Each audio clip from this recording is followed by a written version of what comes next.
A call for the immediate implementation of a plan to restructure the ailing regional airline Liat. And in sport, West Indies captain says failure to adjust caused his side to suffer another massive defeat in the T20 series against England. I'm Ricardo Roberts and this is Caribbean in 10 for Monday, March 11th, 2019. I'll be back with the details after the break. The Barbados Bay Jetty also offers expansive views, but more importantly, the reopening of the jetty after a decade and a half has significant economic benefits. Patricia Nicholson explains. Truckers no longer need to journey 10 kilometers to transport material from the Studley Park quarry to the Scarborough port in preparation for shipment to Trinidad. Now it's a 1-kilometer drive to the Barbados Bay Jetty, where the material is placed on a barge for the sister isle. And it seems like Cranium is getting a bit of a backlash from his claim that he opened doors for this generation internationally. Now Dovey Magnum, Madam Bollard herself, came to his defense saying that indeed he has created history in that department. Cranium posted the following on social media. He said, "Don't get it twisted. I literally kicked down the doors for all of you artists overseas doing dancehall music for this generation, locally and internationally."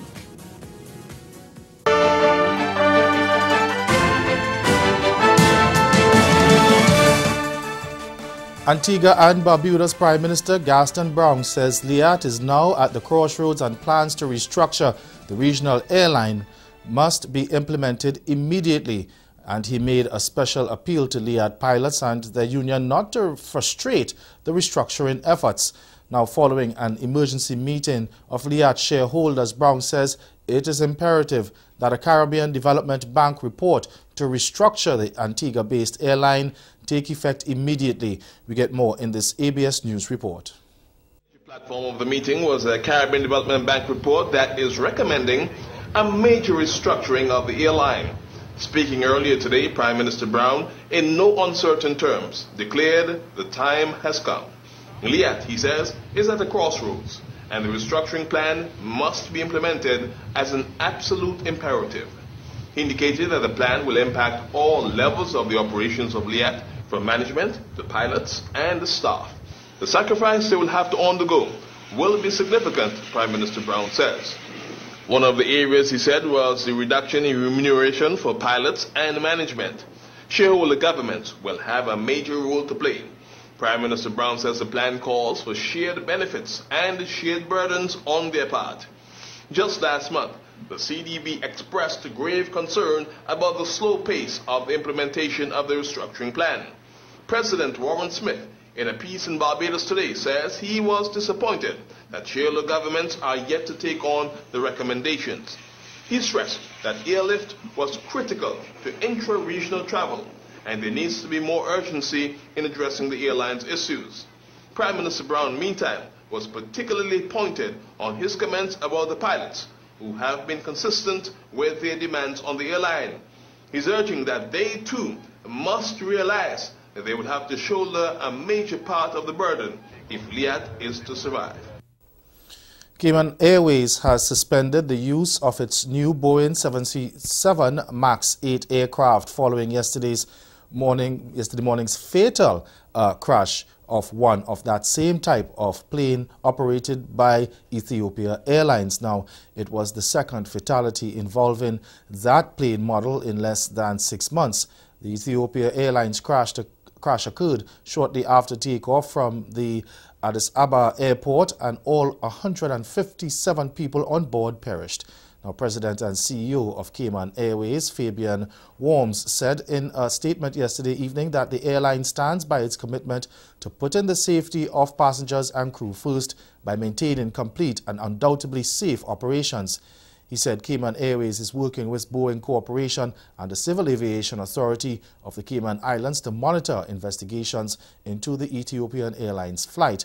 Now, Cayman Airways launched its route to Denver, Colorado on March 2nd aboard the Boeing MAX 8 aircraft. The suspension of its two aircraft is expected to affect flight schedules in the coming days. Now, Worms sought to give the assurance that all prudent and necessary actions required for the safe operation of Cayman Airways MAX 8 planes will be taken before the aircraft are returned to service. And Caribbean Airlines cancelled all flights to Venezuela on Monday following an electricity blackout in the South American country. A statement from CAL said it took the decision due to no electricity or backup electricity supply at the Simon Bolivar International Airport. It added that affected passengers on its flight BW300 Trinidad to Venezuela and BW301 Venezuela to Trinidad will be accommodated on other services. The airline gave no indication as to how long the cancellations would last. Venezuela also suspended schools and businesses today as a result of the blackout that began on Thursday last week. President Nicolas Maduro blamed an international cyber attack for the blackout. And stay with us, your Midday Sport is next.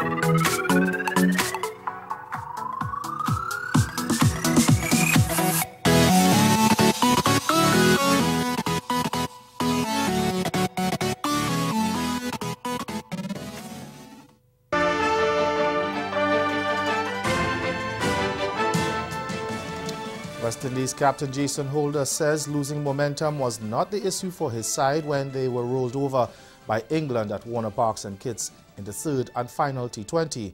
Now, for the second straight match, West Indies capitulated meekly, this time for 71 of 13 overs, their third lowest T20 international total after choosing to bat first. That follows Friday's second match at the venue, where they perished for 45, the second lowest total in the format. Holder says they simply couldn't adjust. I don't think it's a drop in intensity, to be fair. You know, we just didn't bat well in these last two games. You know, we must give England credit as well. You know, they thought they bowled really well. They stuck to their plans. You know, they executed well. We just didn't respond well. I felt the wicket was a little slowish up front. We just didn't adjust. Holder says conditions at Warner Park may not have been favourable, but he says there is much room for improvement for his side. I think when we're batting, you know, we've got to learn to adapt. You know, if the conditions aren't true in terms of the ball coming onto the bat, you know, we've got to adapt and, you know, set it up quite nicely for our middle to lower half to come into effect in the back half of the innings. I thought we bowled well, and, you know, it's just a case for us, you know, still working on our death bowling and our fielding. I just think once we touch upon our fielding and our death bowling, you know, we should be in more of a complete side.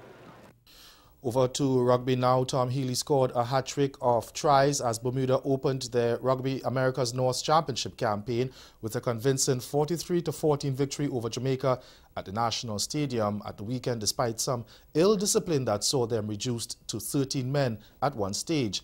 Now, in the first meeting between the sides in Bermuda since 1975, the home side dominated for the long periods of the game, racing into a 22-0 lead after 28 minutes before Jamaica reduced the deficit to 22-14 before the break. Now, Healy's hat-trick was supplemented by tries from Jamie Baum, Alex Brown, and a double from Connor McGlynn, with the boot of Brian Archibald adding 8 points from successful conversions. Now, the only negative from Saturday's match for the hosts was a 5-minute spell at the end of the first half. That's Caribbean in 10. Join us again at 6:30 for Caribbean Newsline. Good afternoon.